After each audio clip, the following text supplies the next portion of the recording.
అసలేమైంది హస్తం పార్టీకి? అధికారం దక్కినప్పటికీ ఒక్కో చోట ఒక్కోలా ఎందుకు ఆగమాగమవుతోంది? అంతా సెట్ అవుతుంది అనుకున్న వేళ అక్కడ మరోసారి అగ్గి రాజుకోవడం ఇప్పుడు ఇలాంటి చర్చకే దారితీసింది. ఓవైపు సీనియర్ నేత, మరోవైపు ఫిరాయింపు ఎమ్మెల్యే నువ్వా నేనా అన్నట్లుగా తలపడుతుండడం కాంగ్రెస్కి కంటి మీద కునుకు లేకుండా చేస్తోందట. అక్కడ జగిత్యాలలో మళ్లీ మొదలెట్టారు. జీవన్ రెడ్డి వర్సెస్ సంజయ్ కుమార్. ఆయన తగ్గరు, ఈయన ఆగరు. నేతల తీరుతో అయోమయంలో క్యాడర్. జగిత్యాల కాంగ్రెస్ లో జగడం ముదిరి పాకాన పడినట్టు కనిపిస్తుంది. సీనియర్ నేత మాజీ మంత్రి జీవన్ రెడ్డికి, బీఆర్ఎస్ నుంచి వలసొచ్చిన ఎమ్మెల్యే సంజయ్ కుమార్ కి మధ్య వారంతకంతకు పెరుగుతోందే తప్ప ఇప్పట్లో తగ్గేలా మాత్రం లేదు. బీఆర్ఎస్ తరపున బరిలో నిలిచి తనను ఓడించిన సంజయ్ ఆ తర్వాత కాంగ్రెస్ కండువా కప్పుకోవడం జీవన్ రెడ్డి ఇప్పటికీ జీర్ణించుకోలేకపోతున్నారు. ఈ విషయంలో సందు దొరికినప్పుడల్లా అటు పార్టీని, ఇటు సంజయ్ను విమర్శిస్తూనే ఉన్నారు.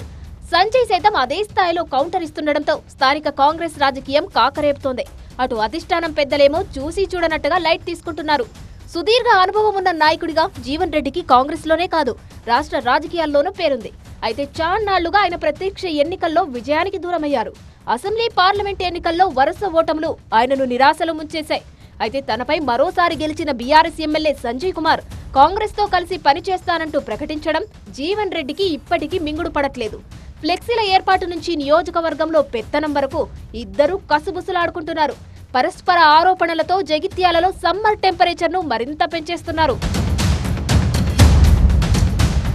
పార్టీ పెద్దల బుజ్జగింపులతో ఇద్దరు నాయకులు కొన్నాళ్లుగా కామయ్యారనుకుంటే ఇప్పుడు మళ్లీ మొదలెట్టినట్టు తెలుస్తోంది.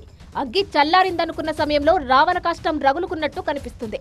గత 10 ఏళ్ల కాలంలో కాంగ్రెస్ కార్యకర్తలపై దౌర్జన్యాలకు పాల్పడ్డవారే ఇప్పుడు కాంగ్రెస్ ముసుగులో వచ్చారంటూ జీవన్ రెడ్డి చేసిన వ్యాఖ్యలు దుమారం రేపాయి. జై బాపు జై భీమ్ సంవిధాన్ పేరిట ఇటీవల నిర్వహించిన రోడ్ షోలో ఎమ్మెల్యే సంజయ్ ని ఇండైరెక్ట్ గా టార్గెట్ చేస్తూ జీవన్ రెడ్డి చేసిన ఈ కామెంట్స్ స్థానికంగా ఉడుకు పెంచేశాయి. దీనికి సంజయ్ కూడా అదే స్థాయిలో కౌంటర్ ఇవ్వాల్సి వచ్చింది. జీవన్ రెడ్డి కూడా ఒకనాడు టీడీపీ నుంచి కాంగ్రెస్ లోకి వచ్చిన వారేనంటూ సీనియర్ కు చురకలంటించే ప్రయత్నం చేశారు. ఆయనకో నీతి, మిగతా వారికి ఓ నీత అంటూ తీవ్ర స్థాయిలో విరుచుకుపడ్డారు. ఉన్న పదవి పోయింది, కొత్తది ఇంకా కన్ఫర్మ్ కాలేదు. పార్టీలో పెద్దలు అంటూనే తనను సైడ్ చేసేస్తున్నారనే ఆవేదనలో ఉన్నారు జీవన్ రెడ్డి. దీంతో పార్టీ మొదలు అపోనెంట్స్ దాకా అందరి మీద అగ్గి మీద గుగ్గిలమవుతున్నారు. రెస్పాండ్ కాకపోతే ఎక్కడ వెనకబడిపోతానేమోనన్న భయంతో సంజయ్ కూడా స్పందించక తప్పని పరిస్థితి ఏర్పడుతుంది. కానీ ఇద్దరు నేతల తీరుతో కాంగ్రెస్ క్యాడర్ కన్ఫ్యూజ్ అవుతోంది. సంజయ్ కు సర్ది చెప్పండి, లేదా జీవన్ రెడ్డికి ఏదో ఒక భరోసా కల్పించండి అంటూ పార్టీ పెద్దలకు సూచిస్తున్నారు.